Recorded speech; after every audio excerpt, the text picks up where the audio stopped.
എല്ലാവർക്കും നമസ്കാരം. ഞാൻ സരിതാ മഹേശ്വരൻ. ഇന്ന് ശ്രീകൃഷ്ണവിലാസ മഹാകാവ്യത്തിൻ്റെ 9ാമത്തെ സർഗത്തിലെ 79, 80 എന്നീ 2 ശ്ലോകങ്ങളാണ് നമ്മൾ പഠിക്കാൻ പോണത്. 2 ശ്ലോകങ്ങളിലും ഉപജാതി വൃത്തമാണ് കവി ഉപയോഗിച്ചിരിക്കുന്നത്.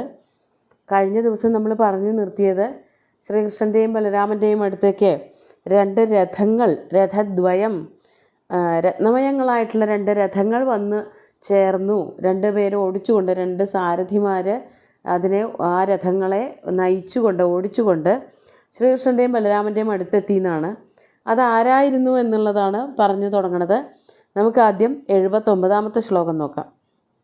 രഥൗ സമാനീയതയോ സമീപം രത്നപ്രഭാപല്ലവിതാന്തരീക്ഷൗ സുതൗ തദാലോകനജാതഹർഷൗ പ്രണമ്യ സപ്രശ്രയമഭ്യധാതാം. ആദ്യം പദച്ഛേദം പറയാം. രഥൗ സമാനീയ തയോ സമീപം രത്നപ്രഭാപല്ലവിതാന്തരീക്ഷൗ സൂതൗ തദാലോകനജാതഹർഷൗ പ്രണമ്യ സപ്രശ്രയം അഭ്യധാതാം. 2 സൂതന്മാരാണ് ആ രഥം ഓടിച്ചുകൊണ്ട് വന്നത്. തയോ സമീപം, അവരുടെ അടുത്ത്, അതായത് രാമകൃഷ്ണന്മാരുടെ സമീപത്തേക്ക് 2 സാരഥിമാർ ഓടിച്ചു കൊണ്ടുവരികയായിരുന്നു. അവർ രത്നപ്രഭാപല്ലവിതാന്തരീക്ഷൗ രഥൗ സമാനീയ. രത്നപ്രഭാപല്ലവിത അന്തരീക്ഷം, അന്തരീക്ഷത്തെ അല്ലെങ്കിൽ ആകാശത്തിനെ, സംസ്കൃതത്തിൽ അന്തരീക്ഷം എന്ന് പറയില്ല, അന്തരീക്ഷം എന്നേ പറയാറുള്ളൂ. അപ്പോൾ ആകാശത്ത് അല്ലെങ്കിൽ അന്തരീക്ഷത്തിൽ എന്തുപോലെയാണ് ഈ രഥങ്ങൾ കാണപ്പെട്ടത്? രത്നപ്രഭാപല്ലവിതം, രത്നങ്ങളുടെ പ്രഭ കൊണ്ട് അവിടെ നിറയെ പൂത്തുലഞ്ഞുവോ, ആകാശം മുഴുവനും രത്നപ്രഭ പൂക്കളായി വന്ന് ഭവിച്ചുവോ എന്ന് തോന്നിപ്പിക്കുന്ന വിധത്തിലുള്ളതായ രഥൗ, 2 രഥങ്ങൾ ഈ രാമകൃഷ്ണന്മാരുടെ സമീപത്തേക്ക് കൊണ്ടുവന്നിട്ട്, തയോ സമീപം സമാനീയ, ശ്രീകൃഷ്ണൻ്റെയും ബലരാമൻ്റെയും സമീപത്തേക്ക് കൊണ്ടുവന്നിട്ട്, തത് ആലോകനജാതഹർഷൗ സൂതൗ, അതിൻ്റെ ഉള്ളിലുണ്ടായിരുന്ന 2 സൂതന്മാർ, ഓരോ രഥത്തിലും ഓരോ സൂതന്മാരുണ്ടായിരുന്നു. സൂതന്മാർ തേരാളികൾ, തേര് തളിക്കുന്ന ആൾക്കാർ. അവർ ശ്രീകൃഷ്ണനെയും ബലരാമനെയും കാണണമെന്ന് വിചാരിച്ച് വളരെ ആത്മാർത്ഥമായിട്ടുള്ള ഭക്തിയോടുകൂടി വരുന്നവരാണ്. അതാണ് തത് ആലോകന ജാതഹർഷൗ. തത് ആലോകനം എന്നുള്ളത് കൊണ്ട് ശ്രീകൃഷ്ണനെയും ബലരാമനെയും കാണാൻ പറ്റിയത് കൊണ്ട്, തത് ആലോകന ജാതഹർഷൗ, വർദ്ധിച്ചു വന്ന സന്തോഷത്തോടു കൂടിയവരായ സൂതവു, അതിലെ തേരാളികളായിട്ടുള്ള 2 പേര്, അവരാദ്യം എന്ത് ചെയ്തു? പ്രണമ്യ, 2 ബാലകന്മാരെയും പ്രണമിച്ചിട്ട്, സപ്രശ്രയം അഭ്യധാതാം. സപ്രശ്രയം എന്ന് പറഞ്ഞാൽ, പ്രശ്രയം എന്ന് പറഞ്ഞാൽ വിനയമാണ്. വിനയത്തോടു കൂടിയിട്ട്, വിനയഭാവത്തോടു കൂടിയിട്ട്, ഒട്ടും അഹങ്കാരമില്ലാതെ അഭ്യധാതാം, അവർ 2 പേരും പറയാൻ ആരംഭിച്ചു. ശ്രീകൃഷ്ണനോടും ബലരാമനോടും എന്തോ ഒരു കാര്യം പറയാൻ തുടങ്ങി. വളരെ വിനയഭാവത്തിലാണ് അവർ 2 പേരോടും വർത്തമാനം പറയാൻ തുടങ്ങിയത്. ഈ തേരാളികൾ 2 പേരും ശ്രീകൃഷ്ണനെയും ബലരാമനെയും കാണാൻ വേണ്ടിയിട്ട് വളരെ ആകാംക്ഷയോടുകൂടി ഇരിക്കുകയായിരുന്നു. അങ്ങനെ അടുത്ത് വന്ന് അവരെ കണ്ട മാത്രയിൽ തന്നെ 2 പേരെയും ഈ 2 പേരും വന്ദിച്ചു. അതിനുശേഷം പറയാനുള്ള കാര്യങ്ങൾ വളരെ വിനയത്തോടു കൂടിയിട്ട്, 2 പേരെയും നല്ലവണ്ണം അറിയാം. ഈ ലോകത്തിൻ്റെ മുഴുവനും താങ്ങും തണലും സംരക്ഷകനുമായിട്ടുള്ള ശ്രീകൃഷ്ണനും ഒപ്പം ബലരാമനുമാണ് അവിടെ നിൽക്കുന്നത്. യുദ്ധത്തിനായിട്ട്, മഗധയിലെ രാജാക്കന്മാരുമായിട്ട് യുദ്ധത്തിന് തയ്യാറായി നിൽക്കണതെന്ന് മനസ്സിലാക്കിക്കൊണ്ട് തന്നെ വളരെ വിനയഭാവത്തോടു കൂടിയിട്ട് ഈ 2 സാരഥിമാരും തേരാളികളും ശ്രീകൃഷ്ണനോടും ബലരാമനോടുമായിട്ട് ഇപ്രകാരം പറഞ്ഞു എന്നാണ് പറയണത്. എന്താണ് പറയണത് എന്നുള്ളത് അടുത്ത ശ്ലോകത്തിലാണ്. നമുക്ക് 80ാമത്തെ ശ്ലോകം നോക്കാം.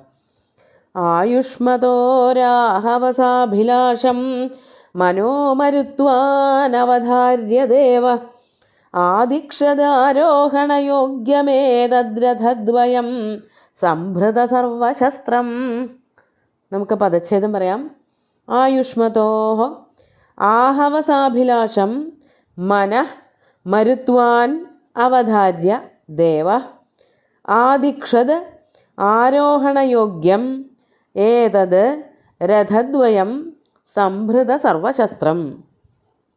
ഈ 2 രഥങ്ങളുണ്ടല്ലോ, ആ 2 രഥങ്ങളും ആരാണ് പറഞ്ഞയച്ചത്? ദേവ മരുത്വാൻ. മരുത്വാൻ എന്ന് പറഞ്ഞാൽ കാറ്റല്ല, മരുത്തല്ല. മരുത്വാൻ എന്ന് പറഞ്ഞാൽ ഇന്ദ്രനാണ്. ദേവേന്ദ്രനാകട്ടെ, അതാണ് ദേവ മരുത്വാൻ. ദേവേന്ദ്രൻ നിങ്ങളുടെ രണ്ടുപേരുടെയും മനസ്സിലിരിപ്പ് എന്താണെന്ന് മനസ്സിലാക്കിയിട്ട്, അതാണ് ദേവ മരുത്വാൻ ആയുഷ്മതോഹോ, ആയുഷ്മാന്മാരായിട്ടുള്ള നിങ്ങളുടെ രണ്ടുപേരുടെയും. ആയുഷ്മാൻ എന്നുള്ളത് തേരാളികളെപ്പോഴും രഥത്തിൽ തേരോടിച്ചു കൊണ്ടിരിക്കുന്നവരായ അല്ലെങ്കിൽ അതിന് നേതൃത്വം നൽകുന്നവരായ രാജാക്കന്മാരെ വിളിക്കുന്ന സംബോധനയാണ്. അപ്പോൾ ആയുഷ്മൻ എന്നേ വിളിക്കാൻ തന്നെ പാടുള്ളൂ. അപ്പോൾ ആയുസ് ധാരാളമുള്ളവൻ എന്നുള്ള അർത്ഥത്തിൽ. അതിൻ്റെ വിഗ്രഹം ഇങ്ങനെയാണ് വരിക: ഭൂമാ ആയുംഷി അനയോ സന്ധി ഇതി ആയുഷ്മന്തൗ. രണ്ടുപേരെയുമാണ്, രണ്ടുപേരും വളരെയധികം ആയുസ്സും ആരോഗ്യത്തോടും കൂടിയൊക്കെ ഇരിക്കട്ടെ എന്ന് വിചാരിച്ചിട്ടാണ് ആയുഷ്മന്തൗ എന്ന് പറയുന്നത്. ആയുഷ്മതോഹോ എന്ന് പറഞ്ഞാൽ ആയുഷ്മാന്മാരുടെ, രണ്ട് ആയുസ്സുള്ളവരുടെ അല്ലെങ്കിൽ ആയുഷ്മാന്മാരായിട്ടുള്ള രാമൻ്റെയും, അതായത് ബലരാമൻ്റെയും ശ്രീകൃഷ്ണൻ്റെയും ആഹവസാഭിലാഷം മനസ്സ് വായിച്ചിട്ട്. എങ്ങനെയുള്ള മനസ്സാണ്? ആഹവ സാഭിലാഷം. ആഹവം എന്ന് പറഞ്ഞാൽ യുദ്ധം ചെയ്യാൻ വളരെ ആകാംക്ഷയോടു കൂടിയിരിക്കുന്നതായ, അഭിലാഷത്തോടു കൂടിയിരിക്കുന്നതായ മനസ്സ് വായിച്ചിട്ടാണോ എന്ന് തോന്നും. ആഹവ സാഭിലാഷം അവധാര്യ, അത് മനസ്സിലാക്കിയിട്ട്. ഇന്ദ്രന് മനസ്സിലായി ഇപ്പോൾ ശ്രീകൃഷ്ണനും ബലരാമനും അവർക്കുള്ളതായ സൈന്യങ്ങളെ കൊണ്ട് മഗധ രാജാവിനോട് തീർച്ചയായിട്ടും ഏറ്റുമുട്ടുമെന്ന്. അതിനുള്ള ഒരു സഹായമാണ് ഇന്ദ്രൻ ഇപ്പോൾ ചെയ്തു കൊടുക്കുന്നത്. അതാണ് ആഹവസാഭിലാഷം അവധാര്യ. ആ മനസ്സ് മനസ്സിലാക്കിയിട്ട് അവധാരണം ചെയ്തിട്ട് ആരോഹണയോഗ്യം സംഭൃത സർവശസ്ത്രം ഏതത് രഥദ്വയം ആദിക്ഷത്. ആരോഹണയോഗ്യം, വേഗം കയറാൻ പറ്റുന്നത്. വലിയ ഉയരമൊക്കെ, ഭയങ്കര ഉയരമൊക്കെ ഉള്ളതായ രഥങ്ങളാണ്.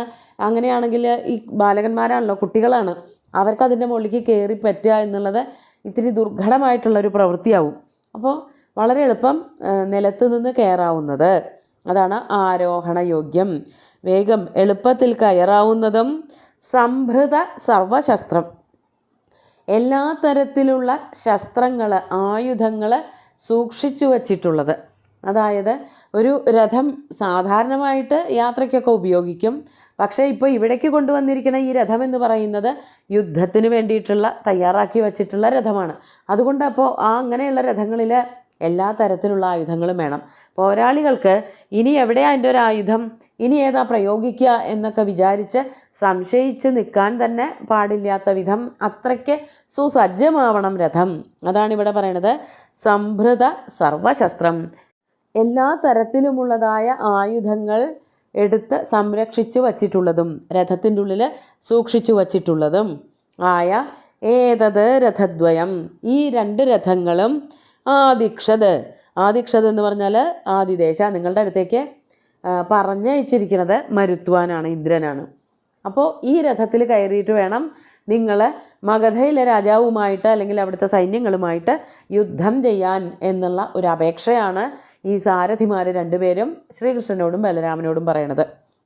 ഇവരുടെ മനസ്സിലിരിപ്പ് വായിച്ചുകൊണ്ടാണ് ഇന്ദ്രൻ രണ്ട് സുന്ദരമായിട്ടുള്ള, നല്ല കെട്ടുറപ്പുള്ള, ഒരിക്കലും തകർന്നു വീഴാത്ത എല്ലാ തരത്തിലുള്ള ആയുധങ്ങളും സൂക്ഷിച്ചു വച്ചിരിക്കുന്നതായ, യുദ്ധത്തിന് കൊണ്ടുപോകാൻ ഏറ്റവും അർഹമായിട്ടുള്ള ഒരു രഥം, രണ്ട് രഥം, ഓരോരുത്തർക്കും ഓരോ രഥം കൊടുത്തുവിട്ടത്. അത് എന്തായാലും ഉപയോഗിക്കണം. അതിൽ കയറിയിട്ട് വേണം മഗധരാജ്യവുമായിട്ട് യുദ്ധം ചെയ്യാൻ എന്ന് പ്രതീക്ഷിച്ചു കൊണ്ടാണ് ഇന്ദ്രനത് കൊടുത്തയച്ചത് എന്നാണ് പറയണത്. ഇതായിരുന്നു കഴിഞ്ഞ ദിവസം പറഞ്ഞു നിർത്തിയ ആ ഒരു സസ്പെൻസ്. ഇന്ദ്രനാണ് ഇവർക്ക് വേണ്ടത്ര എല്ലാ സഹായങ്ങളും ചെയ്തു കൊടുക്കുന്നത്. രഥം കൊടുത്തയച്ചു, രഥത്തിലെ തേരാളികളുണ്ട്, എല്ലാ തരത്തിലുള്ള ആയുധങ്ങളുമുണ്ട്. അങ്ങനെയുള്ള ആ തേരിൽ കയറി നിന്നിട്ട് വേണം യുദ്ധം ചെയ്യാൻ പോവാൻ എന്നുള്ള ഇന്ദ്രൻ്റെ ആഗ്രഹം തേരാളികളെ ശ്രീകൃഷ്ണനോടും ബലരാമനോടും അവതരിപ്പിക്കുകയും ചെയ്തു എന്നാണ് ഇവിടെ വർണ്ണിക്കുന്നത്. നമുക്ക് ശ്ലോകങ്ങൾ രണ്ടും ഒന്നുകൂടി ചൊല്ലി നോക്കാം. രഥൗ സമാനീയതയോ സമീപം രത്നപ്രഭാ പല്ലവിതാന്തരീക്ഷൗ സൂതൗ തദാലോകനജാതഹർഷൗ പ്രണമ്യ സപ്രശ്രയമഭ്യധാതാം ആയുഷ്മതോരാഹവസാഭിലാഷം മനോ മരുത്വാനവധാര്യ ദേവ ആദിക്ഷതാരോഹണയോഗ്യമേതദ്രഥദ്വയം സംഭൃത സർവശസ്ത്രം. ഈ യുദ്ധത്തിനായിക്കൊണ്ട് ഇങ്ങനെയുള്ള രഥത്തിലൊക്കെ കയറിപ്പോയാൽ ഉറപ്പായിട്ടും ജയം ഉണ്ടാകും എന്നുള്ള ഒരു നിർദ്ദേശം കൂടിയാണ് അവിടെ പറയാൻ ഉദ്ദേശിക്കുന്നത്. അതായത് ആയുധങ്ങളുണ്ട്, കയറാനും ഇറങ്ങാനും ഒക്കെ എളുപ്പമാണ്, നല്ല അടച്ചുറപ്പുള്ളതായ രഥവുമാണ്. അപ്പോൾ ഈ രഥത്തിൽ കയറിയിട്ട് യുദ്ധത്തിന് പോയാൽ മതി. രണ്ടുപേരും കൂടിയിട്ട് ഒരു രഥത്തിൽ കയറിയിട്ട് നേരത്തെ മധുരാപുരിയിൽ നിന്ന് സാന്ദീപനിയുടെ അടുത്തേക്ക് വാരാണസിയിലേക്കൊക്കെ പോയിട്ട് പഠിക്കാൻ പോയതൊരു രഥത്തിൽ കയറിയിട്ടാണെന്ന് പറഞ്ഞു. ആ രഥം വേണ്ട, ഇനി വേറെ 2 രഥങ്ങളുണ്ട് എന്ന് പറഞ്ഞ് ഈ 2 രഥങ്ങളും ഭഗവാന്റെ മുമ്പിൽ സമർപ്പിക്കുകയാണ് ചെയ്തത് തേരാളികൾ. ഇനി അതിൽ കയറിയിട്ടാണോ യുദ്ധത്തിന് പോണതെന്നുള്ളത് അടുത്ത ദിവസം നോക്കാം. സുന്ദരമായിട്ടുള്ള 2 ശ്ലോകങ്ങളും ഭഗവാന്റെ കാൽക്കൽ അർപ്പിച്ചുകൊണ്ട് ഗുരുവായൂരപ്പനെ സാഷ്ടാംഗം നമസ്കരിച്ചുകൊണ്ട് എല്ലാവർക്കും ശുഭദിനം നേർന്ന് നിർത്തട്ടെ. നന്ദി.